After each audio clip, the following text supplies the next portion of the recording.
අයිබෝන් මේක තුළ ඉන්න Geek ස්කූල් YouTube channel එකෙන් ගෙන SQL series එකේ තුන්වෙනි වීඩියෝ එකත් එක්ක.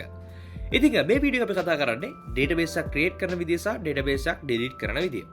right. database එක කියන්නේ මොකක්ද කියලා මේ විදියට idea එකක් තියෙනවා. අර මම කලින් කිව්ව table ගොඩක එකතුවක්. ඒතකොට මේ වගේ database එකක් create නොකර අපිට tables create කරන්න බෑ. අපි දැන් ඉන්නේ PHP myadmin එක කෙනා use කරන්නේ මාත් එක්කම. ඔයගොල්ලෝ දන්න PHP myadmin එකේ site එක අපිට මේ විදිහට create වෙලා තියෙන databases ටික list කරලා පෙන්නනවා. ඔයාලට උදාහරණයක් විදිහට information schema, MySQL, performance schema, PHP myadmin මේ කීපයක් බලා ගන්න හම්බෙලා. මේවට අත තියන්න යන්න එපා. මේවා default සකස් වෙච්ච ඒවා. සරලව මම කලින් කතා කර PHP myadmin එකේ ඔයාලට අලුත් database එකක් create කරන්න මේ new කියන බටන් එක විතරයි බලන්න ඕනේ. නමුත් අපි ඒව ගැන නෙමෙයි කතා කරන්නේ. අපි කතා කරන්නේ SQL queries ලියන විදිය. හරි.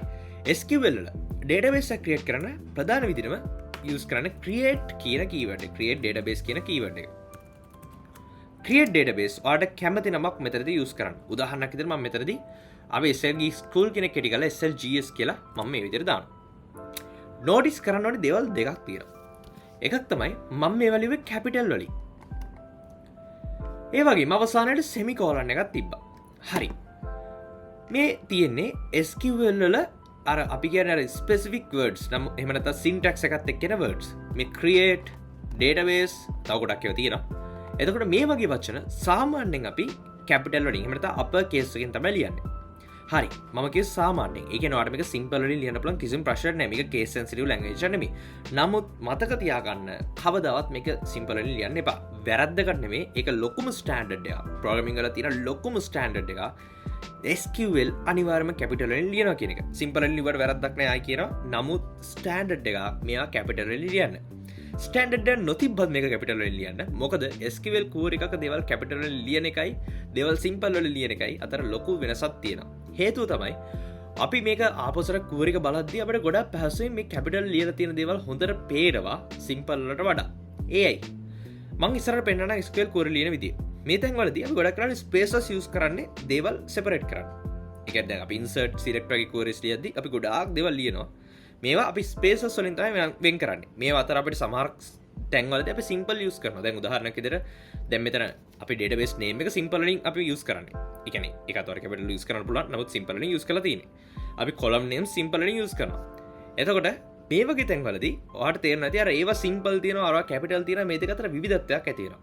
මේකත් එක ගොඩක් පැහැදිලිව වඩ query එක කියවන්න ලේසි වෙනවා. මම ඉස්සරහ lessons වලදී ඔයගලට explain කරන්න. මම හිතන්නේ මේක නිසාම තමයි මගේ standard එකක් හැදලා තියෙන්නේ. basically මේ වගේ වඩ පුළුවන් database එක create කරන්න. ඔයා මේ විදිහට ලියලා පල්ලෙහාට go කියලා බටන් එකක් බලා ගන්න හම්බෙනවා. මෙන්න මේකට press කරන්න. දැන් ඔයාලට පේනද ලස්සනට side එකේ මගේ SLGS කියලා database එකක් create වෙලා තියෙනවා. මට පුළුවන් show databases කියලා ලියන්න.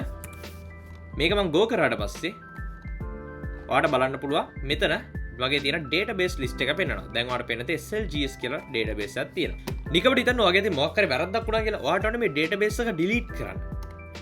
මෙතනදී අපි use කරන්නේ drop කියන වචනේ. database කලින් වගේ අපි create database දැම්මා. දැන් drop database ඕනේ කරන්නේ නම SLGS. හොඳට බලන්න දැන් ඔයාලට මෙතන තාම SLGS එක පෙන්වනවා. මම මෙහෙම දැම්ම දාලා go කරාට පස්සේ මේක අයින් වෙනවා.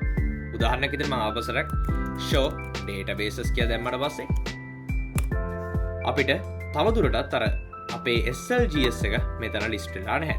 ඉතින් පොඩි ලෙසන් එකක් නමුත් මම කතා කරන්න ඕනේ database create කරන විදිය, database drop කරන විදිය, database ටික view කරන විදිය සහ තවත් පුංචි දේවල් කීපයක්.